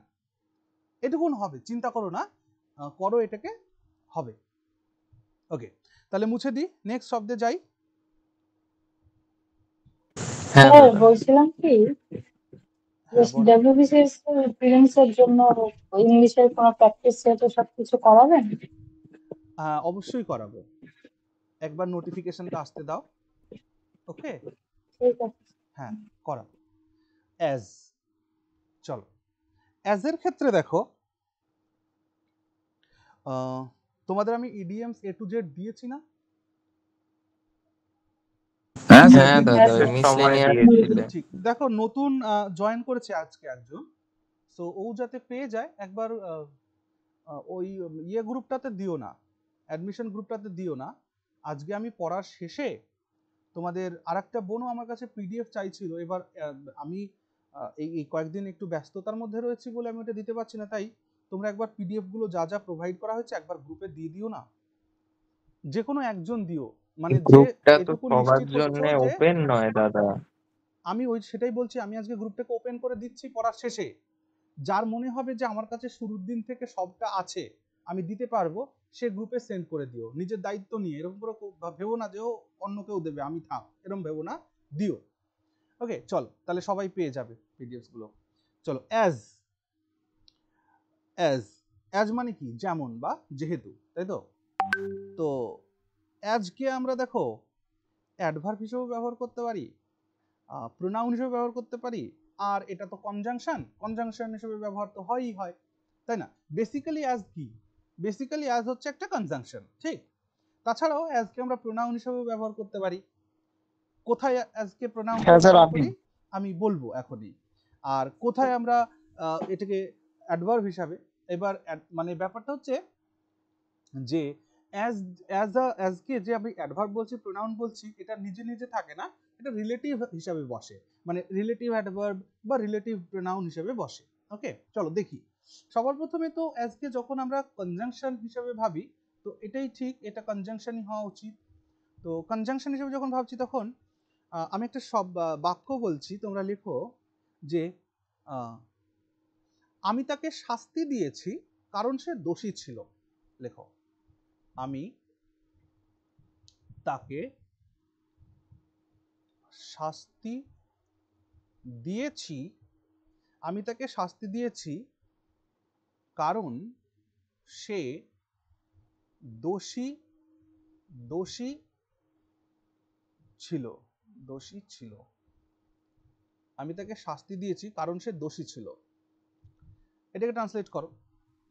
I have punished him as he was guilty. ওকে, একটা কথা বলি, দীপাঞ্জন যেটা বলেছে আমি সেটাই লিখছি। I have punished him as he was guilty. ভালো করে বুঝবে, দীপাঞ্জন যেটা বলেছে 100% ওকে, নো ইস্যু।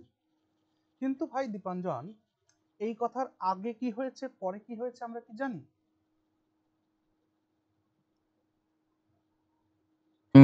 মানে সে দোষ করেছে তাই তো মেরেছে দাদা।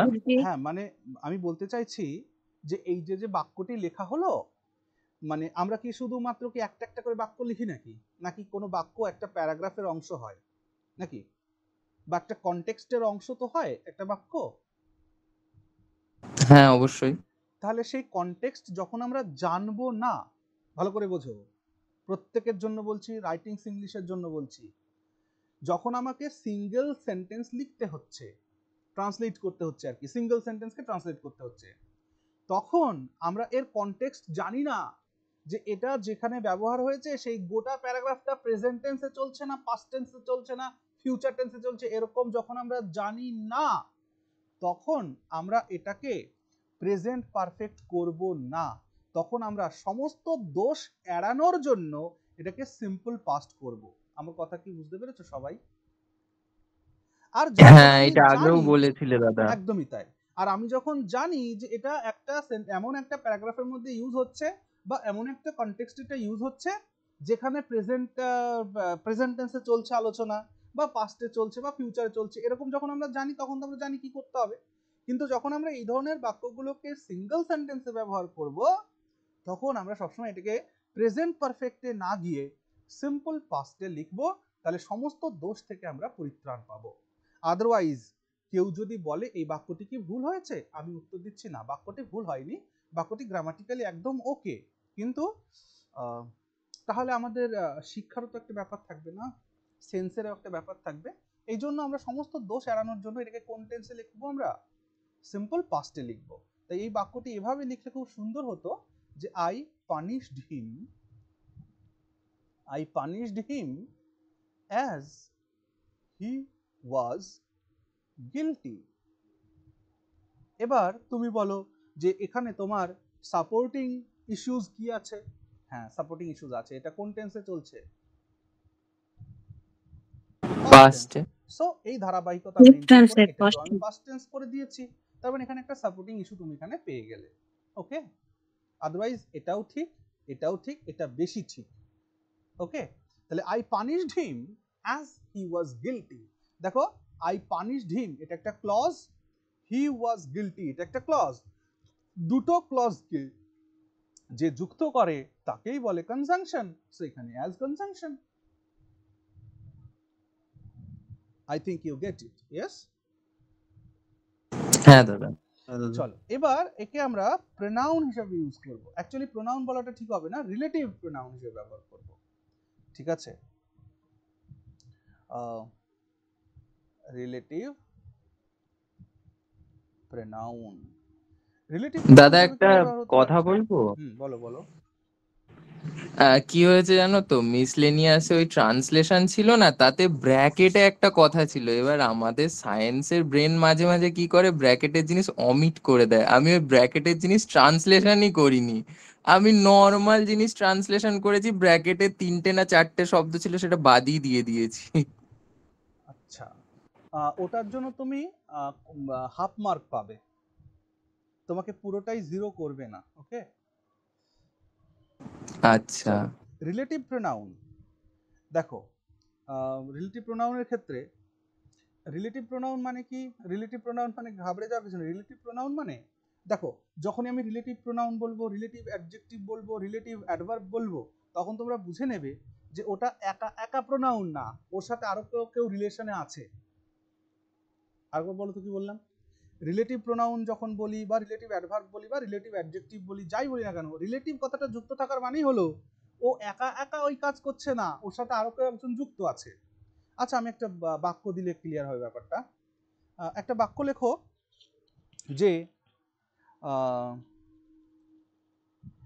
এটি সেই বই যেটি আমি চেয়েছিলাম। লেখো, এটি সেই বইটি বা সেই বই বই যেটি আমি চেয়েছিলাম। দেখো এরকম কথা আমরা বলি, সেই অ্যান্টিসিডেন্টের মতো। হ্যাঁ, এটি সেই বই যেটি আমি চেয়েছিলাম। কেন রিলেটিভ প্রোনাউন এখনই বুঝতে পারবে। এটি সেই বই যেটি আমি চেয়েছিলাম। ট্রান্সলেট করো। ইট is the book as I wanted. It is the, এই কথাটা ভুলে গেল কেন? ইট is the same book as I wanted. Okay, it is the same book as I wanted. এটা সেই বই মানে সেই একই বই যেটি আমি চেয়েছিলাম। তাহলে এইখানে অ্যাজ কার সাথে রিলেট করছে বলো তো? সেম এর সাথে, মানে সেম অ্যাজ। এইটা কেমন ইউজ হয়? Same dot dot as.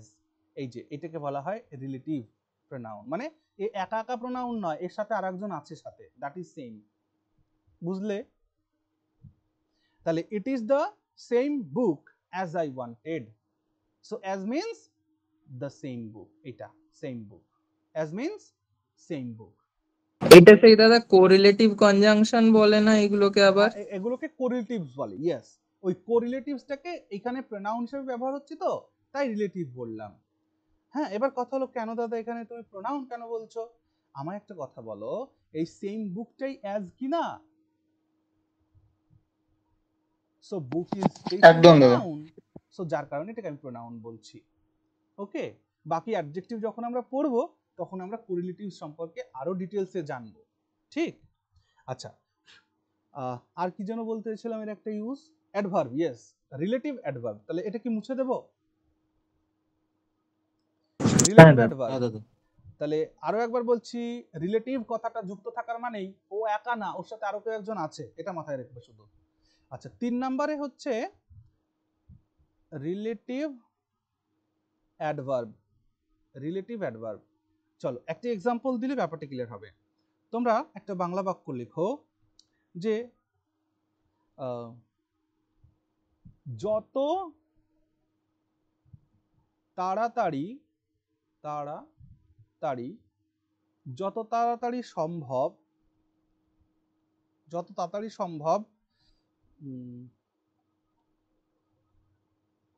এখানে এসো। যত তাড়াতাড়ি সম্ভব এখানে এসো। যত তাড়াতাড়ি সম্ভব এখানে এসো। চলো এটাকে ট্রান্সলেট করো। Come here as soon as Come here possible. as soon as Come here as soon as as soon as বা possible. as early as, ওকে, as early as possible।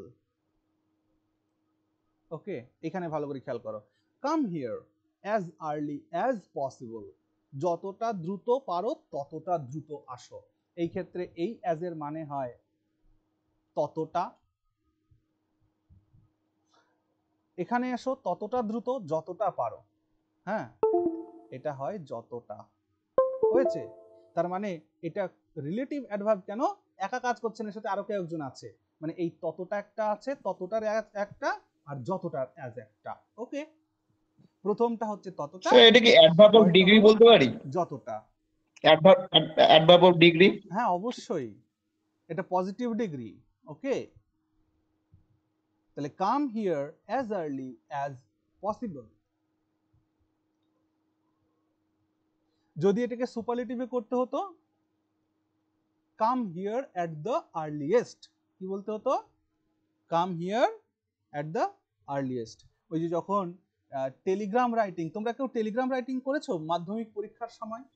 ছোটবেলায় দাদা মাধ্যমিকে করেছিলাম। টেলিগ্রাম রাইটিং করেছিলাম। ইয়েস। সো আমরা এখন ভুলে ছোটবেলায় গেছি। আমাদের মাধ্যমিকের সময় কিন্তু টেলিগ্রাম রাইটিং আসতো, হ্যাঁ, যেমন হাইলাইটস অফ গ্রামার দাদা পিকে কি যেন ছিল ওই বইতে, তেমনি টেলিগ্রাম রাইটিং আসতো। সো টেলিগ্রাম রাইটিং এ আমরা কি ব্যবহার করতাম মনে আছে? টেলিগ্রাম রাইটিং এর ক্ষেত্রে আমরা ব্যবহার করতাম অ্যাডজেক্টিভ ক্লজ। অ্যাডজেক্টিভ ক্লজ কে কোন রূপে ব্যবহার করতাম? সিম্পল সেন্টেন্সে। অ্যাডজেক্টিভ ক্লজ কে সিম্পল সেন্টেন্স করলে কি হয়?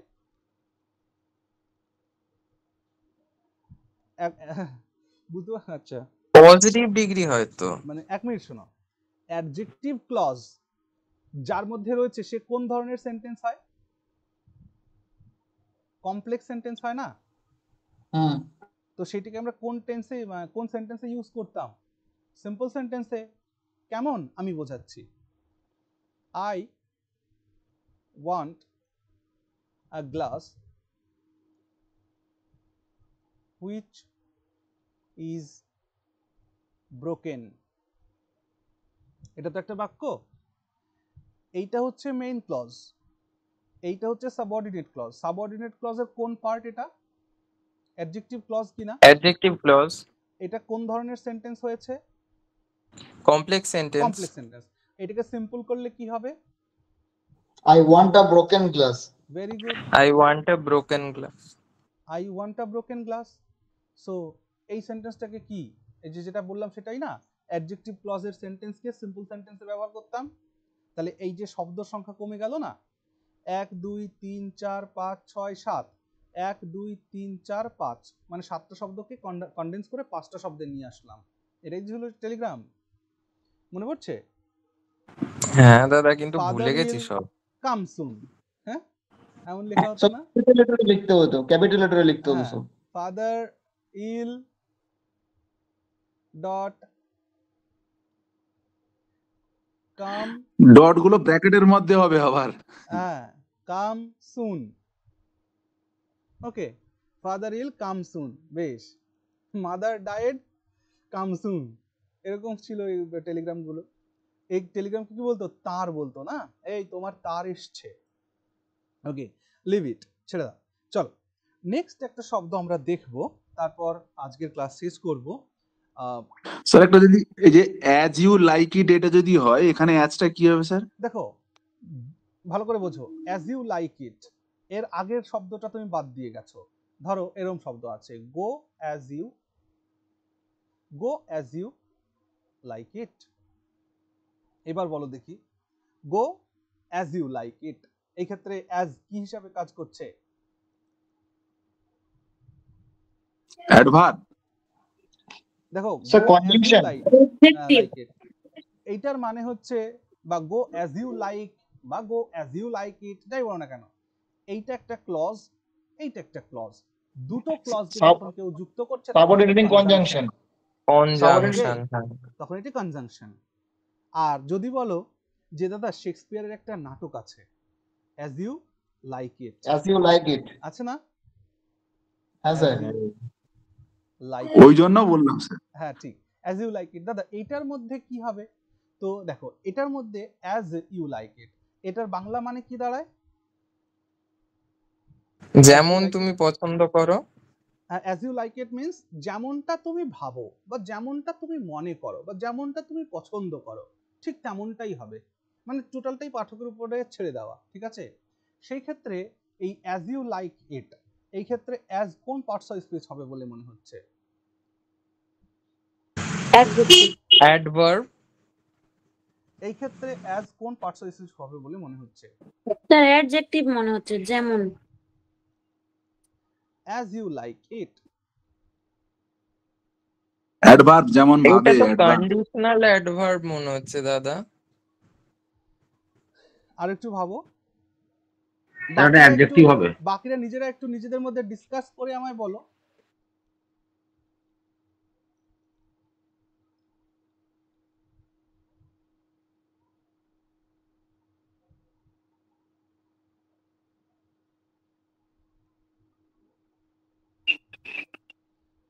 বলো।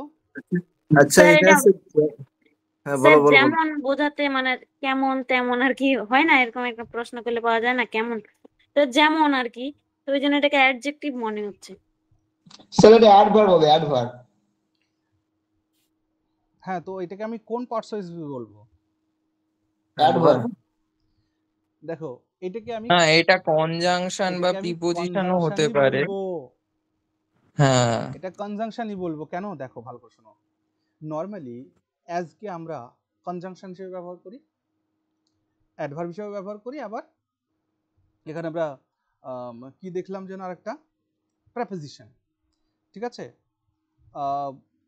তো এই ক্ষেত্রে অ্যাজ এই যে বাক্যটা লিখেছো অ্যাজ ইউ লাইক ইট, এটা কেমন ধরনের কনজাংশন হিসেবে কাজ করছে বলো তো? এই এখানের অ্যাজটা একটা ইন্ট্রোডিউস করছে কিসের? কম্প্যারিজন বা একটা কন্ডিশন, একটা কন্ডিশনকে বা একটা কম্প্যারিজনকে ইন্ট্রোডিউস করছে, বুঝতে পারছো? সেই কারণে যেহেতু কন্ডিশন ব্যাপারটা রয়েছে, সেই কারণে আমাদের মাথার মধ্যে হতে পারে যে এটা হয়তো অ্যাডভার্ব, কিন্তু না, এটা একটা কনজাংশন। হ্যাঁ, কেন? কারণ এটা একটা ম্যানারকে শো করছে, এটা একটা কম্প্যারিজনকে শো করছে, এটা একটা কন্ডিশনকে শো করছে। Okay, so as you like it এই সেন্টেন্সের মধ্যে অ্যাজটা হলো একটা কনজাংশন। ওকে, চল নেক্সটের পরে অ্যাজ এর পরে কি বললাম জানো? ব্যাক। চল ব্যাক, নেক্সট একটা লাস্ট শব্দ নাও আজকে, that is back, BACK, back. এরকম করে আমার অনেকগুলো শব্দ বলার কথা। সো আমি একটা জিনিস তোমাদেরকে বলবো, আগামী বৃহস্পতিবার, থার্সডে, বৃহস্পতিবারের দিন সবাই একটু সময় নিয়ে বসো। আমি হয়তো ওই দিন 7টায় ক্লাস শুরু করব, আর এটা চলতে থাকবে। দেখবা এই ক্লাসগুলোতে তোমাদের বোরিং ফিল হবে না, কখনো ইন্টারেস্টিং লাগবে, ঠিক? তো আজকে যেহেতু টাইম হয়ে যাচ্ছে, তাই আমি বৃহস্পতিবারের দিন, আগামী বৃহস্পতিবারের দিন এই সেম ক্লাস নিয়ে 7টায় শুরু করবো ক্লাসটি। ওকে, বেশ, চলো ব্যাক। ব্যাক যখনই আমরা দেখি, তো ব্যাককে কি মনে হয় আমাদের দেখে? ব্যাককে বিভিন্নভাবে ইউজ করা যেতে পারে, প্রেপোজিশন। ঠিক আছে? তো দেখো ব্যাককে আমরা নাউন হিসাবে, দেখো ব্যাক মানে হচ্ছে পিছনে, হ্যাঁ, ব্যাক মানে পেছন সাইড আর কি, ঠিক আছে? সো জেনারেলি ব্যাককে আমরা অ্যাডভার্ব হিসাবে ব্যবহার করি, নাউন হিসাবে ব্যবহার করাও যেতে পারে, অ্যাডভার্ব হিসাবেও ইউজ করা, ভার্ব আর অ্যাডজেক্টিভ। আচ্ছা চলো এক এক করে দেখি। যখন আমি ব্যাককে নাউন হিসেবে ব্যবহার করছি, ওকে, ব্যাককে যখন আমি নাউন হিসেবে ব্যবহার করছি, ব্যাককে প্রেপোজিশন হিসাবে ইউজ করা হয় না জেনারেলি। ওকে, ব্যাককে অ্যাডভার্ব হিসেবে ব্যবহার করা হয়। নাউন হিসেবে দেখো, আমি একটা বাক্য বলছি, লেখো, লেখো পুরো বাড়িটি আমার পেছনে রয়েছে। লেখো পুরো বাড়িটি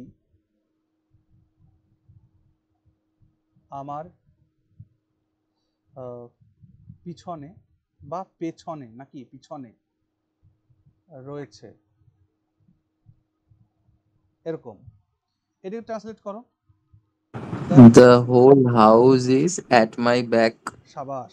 The whole house is at my back। এবার আমি বলো তো দেখি, মাই কি? মাই কোন পার্টস অফ স্পিচ? Pronoun. মাই হচ্ছে পজিটিভ অ্যাডজেক্টিভ, ওকে? মাই কি? Sorry. Positive adjective, okay? My is not the pronoun, okay? My is positive adjective. তাহলে পজিটিভ অ্যাডজেক্টিভের পরে কে বসবে? 100% একটা যে কোনো একটা নাউন বসবে। কারণ এই নাউন ছাড়া মাই এর কোনো অর্থই হবে না। আমি যদি জিজ্ঞেস করি বলো তো আওয়ার মানে কি, তোমরা বলবা আওয়ার মানে আমাদের। তাহলে বলো তো আমাদের একটা কুকুর আছে, ইংরেজি কি? আওয়ার মানে যদি আমাদের হয় তাহলে আমাদের একটা কুকুর আছে, ইংরেজি উই কি? হ্যাভ হবে।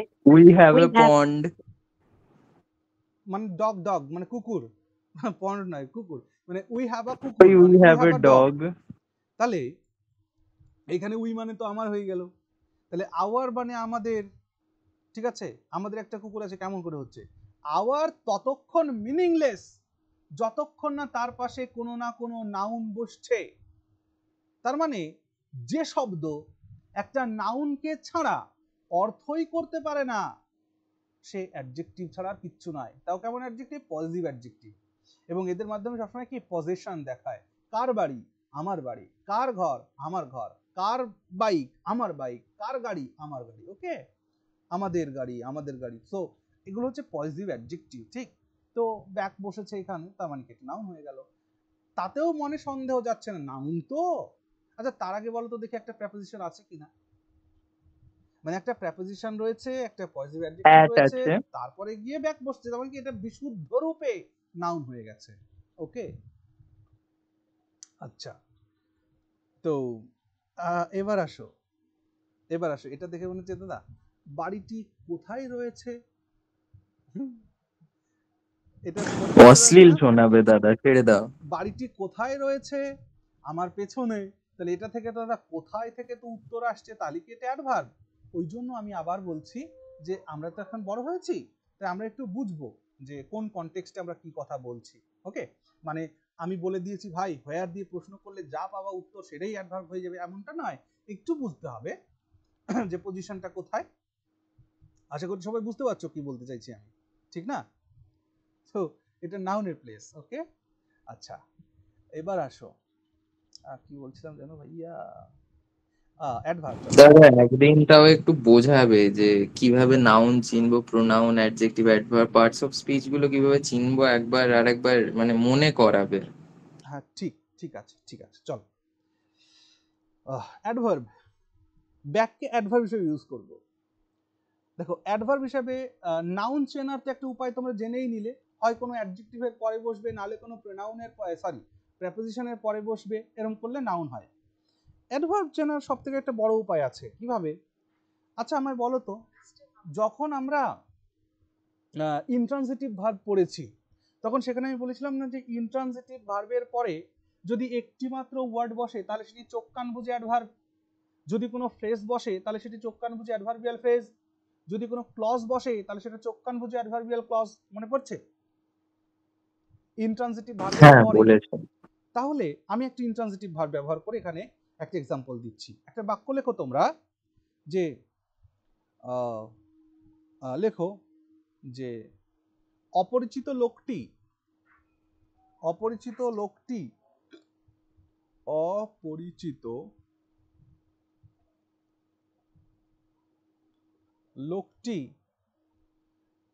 আর কখনো ফিরে আসেনি। অপরিচিত লোকটি আর কখনো ফিরে আসেনি, এটাকে ট্রান্সলেট করো। The unknown person never came back. Unknown পারসনকে আরেক সুন্দর ইংরেজিতে বলো, স্ট্রেঞ্জার।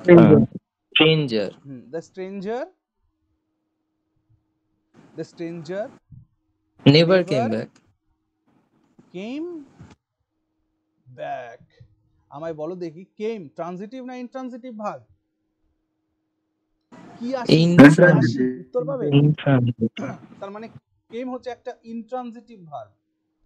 ইনট্রানজিটিভ ভার্ব তার মানে বিশুদ্ধ রূপে এটা একটা ইনট্রানজিটিভ। তার মানে কি, এটা একটা শব্দ, এটা অ্যাডভার্ব হতে বাধ্য। ওকে, চল তারপর ভার্ব হিসাবে, হ্যাঁ অবশ্যই ব্যাক ভার্ব হিসাবে ব্যবহার হয়। হ্যাঁ, মনে করো যে এটাকে ভার্ব হিসাবে ব্যবহার করব আমরা, তার আগে না আমি তোমাদের একটু কনটেক্সট দিই, একটা এক্সাম্পল লিখবো, তার একটা কনটেক্সট দিই। মনে করো যে তুমি রাস্তা দিয়ে আসছিলে, তো অন্য পাড়ার কোনো একটা ছেলেকে বেশ হাসিয়ে টাসিয়ে এসছো, এমনকি 2-4 ঘা দিয়েও দিয়েছো। এবার সে তোমায় বলেছে যে ভাই তোকে দেখে নেব, আমি এখন বাড়ি যাব, বাড়ি গিয়ে আমার পাড়ার ছেলেপেলেদের বলবো তোকে দেখ কি করি। এই পরিস্থিতিতে দাঁড়িয়ে একটা এক্সাম্পল লেখো যে আমার বন্ধুরা আমাকে সমর্থন করবে। বুঝতে পারছো? আমার বন্ধুরা আমাকে সমর্থন করবে। Backup team. My friends will কারোর সঙ্গে একটা গন্ডগোল করে এসছো, এবার সে তোমায় হুমকি দিয়েছে যে তোকে দেখে নেব। তখন তুমি দুশ্চিন্তায় আছো, তাই মনে মনে ভাবছো যে না ভাই, ওরা যদি আমাকে কিছু করতে আসে, আমার বন্ধুরা আমাকে ব্যাকআপ মানে ব্যাক দিবে আর কি, সাপোর্ট করবে। ওকে, আচ্ছা ব্যাকআপের মানে কিন্তু আলাদা হয়ে যায়। ব্যাকআপ মানে কি? ব্যাকআপ মানে কোনো কিছু একটা রাখা, মানে কিছু একটা হারিয়ে গেলে সেকেন্ড সেটা অপশন ব্যাকআপ রাখা, হিসেবে কাজে সেকেন্ড দেবে। Option. Backup means archiving something. Okay, হ্যাঁ। ব্যাকআপ মিন্স আর্কাইভিং সামথিং, কোনো কিছুকে মজুত করা, কোনো কিছুকে মজুত রাখা, ব্যাকআপ করা। সেখানে ব্যাকআপ তো সেন্সে আসছে না, না এখানে ব্যাক সেন্সেই আসছে। তো এই ক্ষেত্রে না ব্যাকের মানে চেঞ্জ হয় একটু, এখানে ব্যাক মানে হয়ে যায় সমর্থন করা। ওকে, তাহলে ইংরেজিতে কি হবে? My friends My friends will back me. Very good, my friends will back me, আমার বন্ধুরা আমাকে সাহায্য করবে। সো এখানে ব্যাকটা কি হিসেবে ব্যবহার হয়েছে? ভার্ব হিসেবে ব্যবহার হয়েছে। ওকে, বুঝতে পারছি। এবার ব্যাককে দেখো আমি অ্যাডজেক্টিভও করতে পারবো। কিভাবে অ্যাডজেক্টিভ করতে পারবো? 4 নম্বর একটা এক্সাম্পল দেখো। আমরা এরকম বলি না যে চোরটি পিছনের দরজা দিয়ে পালিয়ে গেল, বলি না? চোরটি হ্যাঁ, through the back door. হ্যাঁ, পিছনের দরজা দিয়ে পালিয়ে গেল। চোরটি পিছনের দরজা দিয়ে পালিয়ে গেল। আচ্ছা বাংলাতে আমি কি লিখছি বোঝা যাচ্ছে না, এরকম শিকায়ত করো না, আমি তো মুখে বলছি, সেটাকে লিখে নাও। তাহলে চোরটি পিছনের দরজা দিয়ে পালিয়ে গেল। The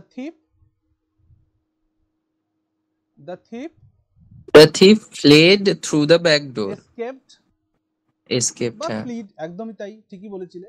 The thief escaped through the back door, through the back door. back door. So আমায় বলো তো দেখি, ডোরটা কোন parts of speech? Door Noun. কোন দরজা? পেছনের দরজা। পেছনের। সো ডোরকে, এই ব্যাকটা কি ডোরকে ডেসক্রাইব করছে? একদম একদম। অ্যাডজেক্টিভ। ওই দাদা ওই বলে না ডোনেশন দিয়ে চাকরি পাও, ওই থ্রু ব্যাক ডোর, ওই ব্যাপারটাও তাই। Yes yes. তো এই হলো ব্যাপার। তাহলে এই জিনিসগুলোকে আমাদের শিখতে হবে, ঠিক? সো আগামী দিন আমরা বৃহস্পতিবার আবার এই ক্লাসটি নিয়ে আমরা বসবো। সেখানে আমরা কি করব, 7টা থেকে আমাদের ক্লাসটাকে শুরু করব, যাতে করে আমরা 10টা পর্যন্ত পাকা 3 ঘন্টা আমরা অনেকগুলো শব্দ এভাবে শিখে যেতে পারি। আমি আবার বলছি যে এই যে শব্দগুলো আমি তোমাদেরকে শেখাচ্ছি, এইগুলো থেকেই কোশ্চেন আসার চান্স আছে। বাকি হাজারো শব্দ থাকতে পারে, সেগুলি নিয়ে তোমরা নিশ্চিত থাকো। ওকে, ঠিক আছে, তাহলে সবাই ভালো থেকো। গুড নাইট আজকের মতো।